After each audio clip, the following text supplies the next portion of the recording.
जय माँ भवानी की शुभ अपराह्न और इंग्लिश में गुड आफ्टरनून।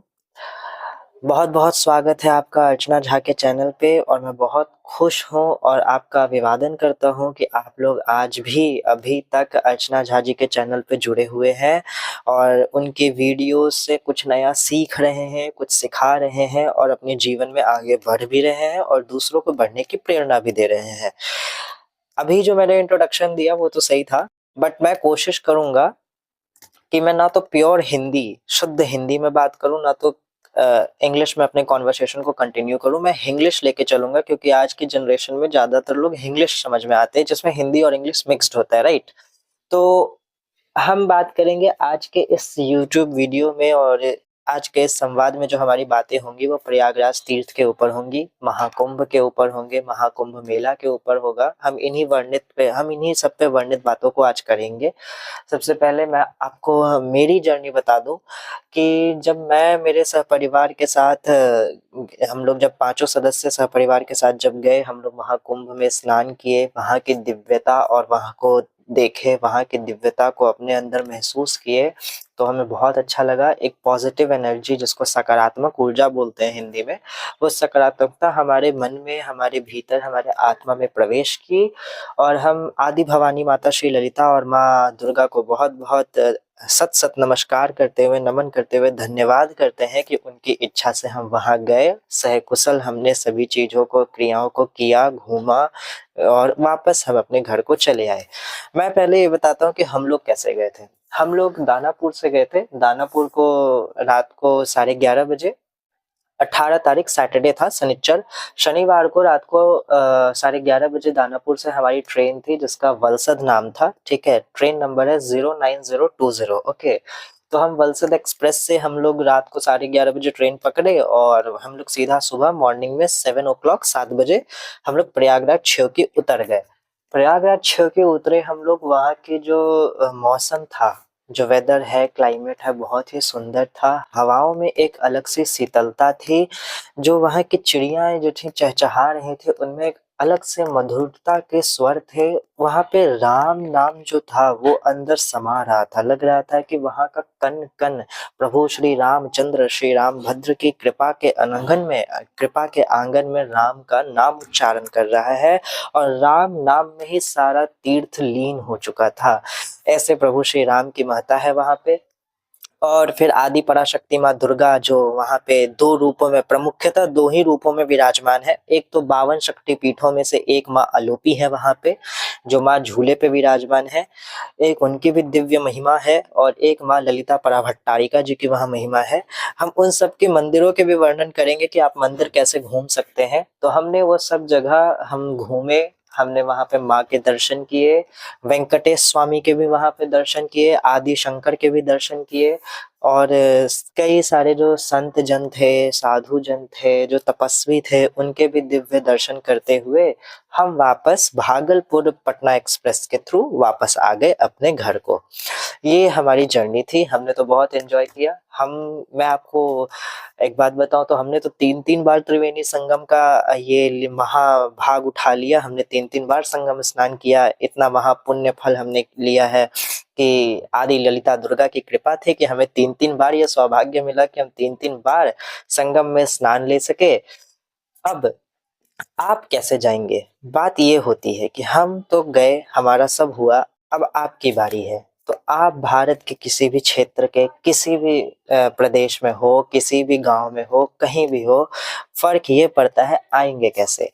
तो आप वहां से ट्रेन पकड़िए, बस पकड़िए, बसेस भी हैं, ट्रेन पकड़िए, बस पकड़िए, फ्लाइट पकड़िए और आ जाइए आप प्रयागराज। अगर आप ट्रेन से आते हैं तो आप प्रयागराज जंक्शन आ जाइए। अगर आप बस से आते हैं तो आप प्रयागराज सिविल बस स्टैंड आ जाएंगे। जाहिर सी बात है, आपको बस वहीं लाएगी, ठीक है। अगर आप फ्लाइट से आएंगे तो नो इश्यूज, हो तो आपको कंप्लीटली गाइड कर ही देगा पहले से, जो भी आपके जो टूर गाइड होंगे, राइट। तो अगर आप बस से आ रहे हैं तो आप बस में प्रयागराज सिविल बस स्टैंड में उतरेंगे और अगर आप ट्रेन से आ रहे हैं तो मेरी ये आपसे ये होगा, निवेदन होगा कि आप प्रयागराज जंक्शन आए, प्रयागराज छेवकी ना आए। छेवकी ऐसे ज्यादा दूर नहीं है प्रयागराज जंक्शन से, पर आप अगर जंक्शन आएंगे तो आपको बहुत सारी सुविधाएं होंगी जो आपको घूमने में आपके समय को बचाए के रखेंगे। ऐसा आप प्रयागराज छुट्टी जाएंगे तो थोड़ा सा समय विलम्ब होगा और ऐसी कोई बात नहीं है। दूसरी बात यह है कि आपको थोड़ा चलना भी पड़ सकता है। तो आप प्रयागराज जंक्शन आइए। प्रयागराज जंक्शन से आप क्या कर सकते हैं, अगर आप प्रयागराज छेवकी आए हैं, अगर आप प्रयागराज छेवकी आ गए हैं या फिर आप प्रयागराज में अभी हैं, घूमने के लिए सोच रहे हैं और आपके फीड में ये वीडियो आ गई है तो भी सही बात है, कोई दिक्कत नहीं है।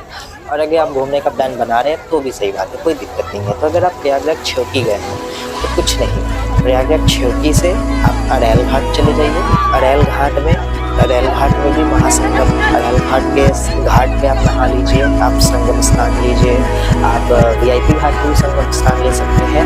आप वहाँ से चल के, या तो आप ये भी कर सकते हैं कि आप वहाँ से 1.5 किलोमीटर दूर पीपा पुल है, 28 नंबर सेक्टर का पीपा पुल है, ठीक है। तो उस पीपा पुल को आप क्रॉस करेंगे तो पीपा पुल क्रॉस करने के बाद गंगा संगम घाट आता है। आप वहाँ पे भी दुर्लभ स्नान करके आगे माता श्री गंगा, आगे माता श्री यमुना और माता श्री सरस्वती के दिव्यता को महसूस कर सकते हैं। आप वैसे भी स्नान कर सकते हैं।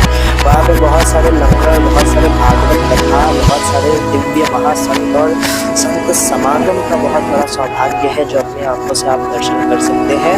आप उन्हें देखें, आप वहाँ की मिट्टी को लाएं, आप वहाँ संगम स्नान करें। और जो मेले हैं वहाँ पे आप मेले भी घूम सकते हैं। ऐसे तो मेले के ऊपर अभी थोड़ी देर बाद अलग से जानकारी दूंगा कि मेला कैसे घूम सकते हैं, महाकुंभ का महामेला, क्योंकि अगर मेला ही ना हुआ तो किस काम का कुंभ, है ना। संगम के बाद सबसे दूसरी माता तो कुंभ के मेले की ही है ना। तो आप क्या करें, आप पीपा पुल क्रॉस कर गए, 1.5 किलोमीटर का गंगा संगम घाट आया, आप वहाँ पे स्नान किए। गंगा संगम घाट पे आने के बाद, वहाँ स्नान करने के बाद आप वापस पीपा पुल क्रॉस करिए। आप जहाँ पे भी आपने अपना स्टे लिया है, जहाँ आपने रुकने की व्यवस्था की है, वहाँ रुक सकते हैं और वहाँ आप घूम सकते हैं। मेरी बात माने तो आप क्या करें, आप प्रयागराज जंक्शन जाएं, क्योंकि अगर आप अभी प्रयागराज छेवकी में हैं, आपने कहीं रुकने की व्यवस्था नहीं की है तो बहुत अच्छी बात है। तो आप मेरी बात माने, आप प्रयागराज जंक्शन जाएं। प्रयागराज जंक्शन जाने के लिए मेरा मतलब ये नहीं था कि आप स्टेशन चले जाइए, मेरा मतलब ये है कि आप रामबाग जगह पे जाइए। रामबाग वहाँ की जगह का नाम है, रामबाग नाम है। आप परेड ग्राउंड बोल सकते हैं, परेड ग्राउंड वहाँ की जगह का नाम है, परेड ग्राउंड वाली जगह पे जाइए। वहाँ पे आपको सिविल होटल्स और धर्मशाला मिलेंगे। अंडर 1000 भी आपको मिलेगा, इसमें कोई इशू नहीं है। उससे ज़्यादा है 5000, 4000, 10,000 रुपये के भी आपको, अगर आपके स्टैंडर्ड के हिसाब से आपको आपके सारे रहने की सुविधाएं मिलेंगी। आप वहाँ जाइए। वहाँ जाने का मेन पर्सपेक्टिव, जो मेन उद्देश्य, हमारा जो बड़ा उद्देश्य है वो ये है कि वहाँ जाने के बाद आपका समय बहुत बचत होगी। जो लोग चलने से थोड़े से असमर्थ हैं, जो ज़्यादा नहीं चल सकते, उनके लिए वो बहुत ज़्यादा सही रहेगा। तो आप प्रयागराज जंक्शन में, प्रयागराज जंक्शन में अगर आप ट्रेन से प्रयागराज जंक्शन उतरे हैं तो आप रामबाग आए, सिविल लाइन आ गए, यहाँ पे परेड ग्राउंड आ गए, यहाँ पे आपने स्टे ले लिया, रुकने की व्यवस्था कर ली होटल्स धर्मशाला में। तो अब क्या करना है, तो अब सीधा से एक बात है कि माँ गंगा और माँ सरस्वती का जयकारा लगा के त्रिवेणी संगम में चल देना है। त्रिवेणी संगम हम जाएंगे कैसे, अगर आप रामबाग वाले एरिया में हैं तो आपको कोई पास की प्रॉब्लम, एकदम कोई प्रॉब्लम नहीं है। आप वहाँ से ऑटो पकड़ के, रिक्शा पकड़ के डायरेक्ट आप संगम के बैरिकेड तक जा सकते हैं। बैरिकेड से अंदर आपको चलना पड़ेगा। अंदर आपको, टू बी ऑनेस्ट, अगर आपको 2 किलोमीटर लगभग चलना पड़ेगा अंदर, क्योंकि वहाँ सिक्योरिटी पर्पस, सुरक्षता और स्वच्छता के लिए वहाँ पे तहकीकात के हिसाब से पुलिस की वहाँ पे व्यवस्था की गई है, जो वहाँ पे सुरक्षा हमारी स्वच्छता के लिए है। तो आपको अंदर के 2 किलोमीटर चलना पड़ेगा। वहीं पे महासंगम, त्रिवेणी महासंगम है, जहाँ पे माँ गंगा, माँ यमुना और माँ सरस्वती की जो धाराएं हैं वो आपको मिलते हुई दिखेंगी भी, और वहाँ आप स्नान ले भी सकते हैं। वहाँ स्नान लीजिए। यहाँ से स्नान लेने के बाद आप क्या कर सकते हैं, आप लोग परेड ग्राउंड के जस्ट अपोजिट साइड से, आप परेड ग्राउंड जो है वो वहाँ ग्राउंड है, परेड ग्राउंड जो है वहाँ पे 3 रास्ते जाते हैं, ठीक है। तो 3 रास्ते हैं, तो एक रास्ता आपके सीधा चले आएगा अंदर की ओर, ठीक है, राइट साइड में दाएं तरफ। तो दाएं तरफ वाले रास्ते पे अगर आप ऑटो पकड़ के चलेंगे तो फिर आपके महाबली वीर्यवान हनुमान मिल जाएंगे, हमें राम भक्त हनुमान जी के दर्शन होंगे। विश्व के सबसे प्रसिद्ध, विश्व के सबसे बड़े, विश्व के सबसे पूजनीय, विश्व के सबसे माननीय, विश्व के सबसे भारी और विश्व के सबसे प्राचीन जो हमारे राम भक्त रामदास श्री महाबली हनुमान है, अंजनी पुत्र हनुमान है, वो केसरी नंदन हनुमान वहां विराजमान है, लेटी हुई अवस्था में विराजमान है, और हम वहां उनके दर्शन कर सकते हैं। वहां पर एक आपको किला मिलेगा, ठीक है, लाल लाल रंग का वो किला है, ठीक है, सुल्तान किला, वह सुल्तान किला है। सुल्तान किला के बगल में ही आपको जो है क्या है, वहां पे भगवान श्री रामचंद्र के दास हनुमान जी का मंदिर है, ठीक है।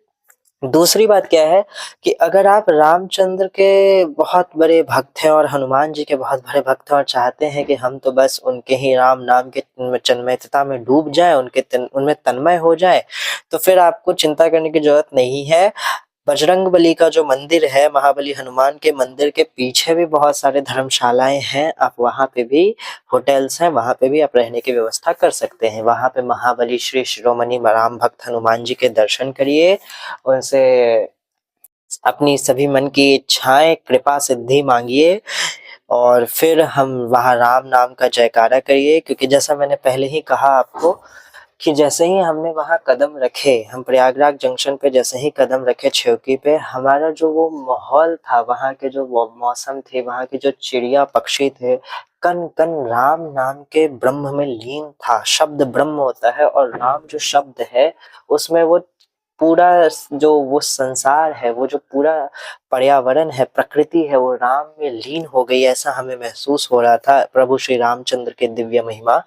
तो आप वहां जाकर श्री रामचंद्र दास के दर्शन कर सकते हैं। वहां पे बहुत ही प्राचीन, भारत का बहुत प्राचीन श्री जानकी राम मंदिर भी है। श्री जानकी राम मंदिर के भी दर्शन करिए, जो कि एकदम बगल में ही है, वहां दर्शन करिए। वहां पे त्रिवेणी माता का मंदिर है, गंगा माँ, यमुना माँ और सरस्वती के मंदिर के भी दर्शन करिए। वहां पे श्री जगन्नाथ नाथ भी है, जगत के नाथ जगन्नाथ भी हैं, तो वहां पे भी दर्शन करिए। और दर्शन करने के बाद अपने मन को शांत करते हुए, क्योंकि भगवान का जो स्वरूप है वो ऐसा है कि मन मोह लेने वाला है। एक बार नजरें उनके चरण कमल पे या उनके मुखमंडल पे चली गई तो फिर तो वो हट ही नहीं रही है। वो इतने मोहने हैं, इतने सुंदर हैं कि नजर ही नहीं हट रही है। तो उनके दर्शन करिए, मेरी जरूर बात मानिएगा। तो राम जानकी मंदिर, श्री राम जानकी मंदिर जो है, श्री राम जानकी मंदिर और ये पाताल हनुमान मंदिर जो है, जो बड़े बजरंगबली जी है, वहां जरूर दर्शन करें। उसके बाद महज 50 मीटर की दूरी पे ऊपर की तरफ बढ़ते हैं तो माँ आदि पराभट्टारिका श्री ललिता देवी जी का मंदिर है, जो परम ब्रह्म स्वरूपा है। श्री माता ललिता जी हैं, मीनाक्षी के रूप में विराजमान है। माँ ललिता जी के दर्शन करिए। माँ ललिता के मंदिर में जब आप प्रवेश करेंगे तो मैं थोड़ा सा उस पर व्याख्या करता हूँ। ऐसे तो मुझ में इतना सामर्थ्य नहीं है कि मैं प्रकाश डालूं, पर माँ की कृपा से मैं थोड़ी प्रकाश करता हूँ कि माँ के जो परम पूजनीय और परम शक्तिशाली जो माँ के 108 महाअवतार हैं, उन 108 महाअवतारों का जो वर्णन है वो वहाँ उस मंदिर के दीवार पर किया गया है। माँ के श्री विग्रह से पहले ही मंदिर के दीवारों पे माँ के अनेक परम मुख्य रूपों के दर्शन भी हैं, जैसे माँ वाराही, माँ एक वीरा, माँ बहुला, माँ कामाख्या, माँ चंडी, माँ ब्राह्मी, माहेश्वरी, विंध्यवासिनी, ऐसे ऐसे महा रूपों के माँ के वहाँ रूप हैं, विराजमान हैं। और फिर मुख्य गर्भगृह में माता श्री ललिता पराम्बिका दुर्गा जी विराजमान है, अपने मीनाक्षी कांची कामाक्षी के रूप में। उनके भी दर्शन करें। मंदिर के बाद आप जब ऊपर जाएंगे तो प्रभु श्री नारायण जो मन मोह लेने वाले हैं, प्रभु श्री हरि नारायण वेंकटेश के रूप में वहां विराजमान है, आप उनके दर्शन करिए। और उनके ऊपर हमारे भोलेनाथ आशुतोष पशुपति, हमारे नाथ जो है वो शिव शंकर वहां विराजमान है, उनके दर्शन करेंगे। यहाँ तो आप मतलब खुद सोचिए, शंकर राम राम जपते हैं, आप श्री जानकी राम के मंदिर दर्शन हो गए, शंकर के दर्शन भी हो गए, क्योंकि राम शंकर शंकर जपते रहते हैं मेरे भोलेनाथ पूजनीय। राम परम भक्त दुर्गा के भी हैं, दुर्गा के, तो उन्होंने आपने ललिता भट्टारिका दुर्गा जी के भी दर्शन कर लिए, महाबली हनुमान के भी दर्शन कर लिए, तो अब बचती है सिर्फ एक चीज, वो है माँ दुर्गा का 52 शक्तिपीठों में से जो एक महारूप है माँ का, जहाँ पे माँ के 4 उंगलियां गिरी हैं, जिसको अलोप बोलते हैं, वहां माँ अलोपी के रूप में विराजमान है एक झूले पे। तो आप वहां से क्या कर सकते हैं, आप वहां से ऑटो पकड़िए, महज 10 से 20 रुपए पर पर्सन जैसा रेट है वहां पे, 20 रुपए पर पर्सन रेट है। तो आप वैसे करके माँ अलोपी के मंदिर जाइए, वहां पे माँ आदि दुर्गा अलोपी जो सती जी के 4 उंगलियों के वहां पे जो गिरे थे, वहां पे माँ अलोपी है, अलोपी माँ दुर्गा के दर्शन करिए। वहां पे अलोपेश्वर भैरव के दर्शन करिए, शंकर जो भैरव के रूप में अलोपेश्वर भैरव है उनके दर्शन करिए। ओम शिव है वहां पे, ओम शिव जी के दर्शन करिए।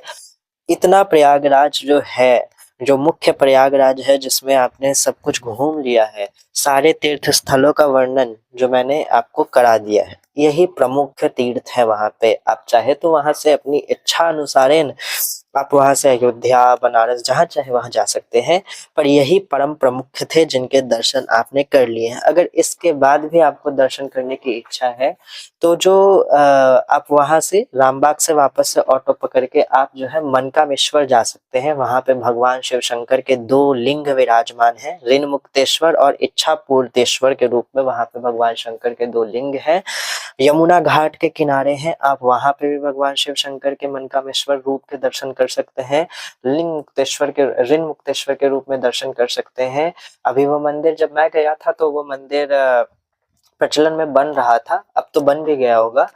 तो आप उस यमुना जी के परम दिव्य रूप के दर्शन कर सकते हैं। माँ यमुना के वहां पे जो सादगी है, वहां की जो हवाओं में माँ यमुना के नाम की महिमा है, आप उसको अपने अंदर महसूस करें। मनकामेश्वर शिव जरूर जाएं। इच्छा पूर्तेश्वर, उनको ऋण मुक्तेश्वर शिव भी बोला गया है, वहां पे ऋण मुक्तेश्वर शिव में जरूर जाएं।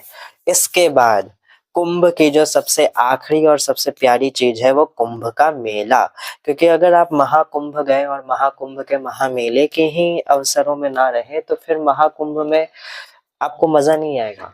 तो महाकुंभ में महामेला अगर आपको घूमना है तो आप वहां से, तो आप अलोपी मंदिर के पास भी मेला लगता है, आप वहां घूमिए, कोई बात दिक्कत नहीं है, वहां पे भी मंदिर है, वहां पे मेले लगते हैं।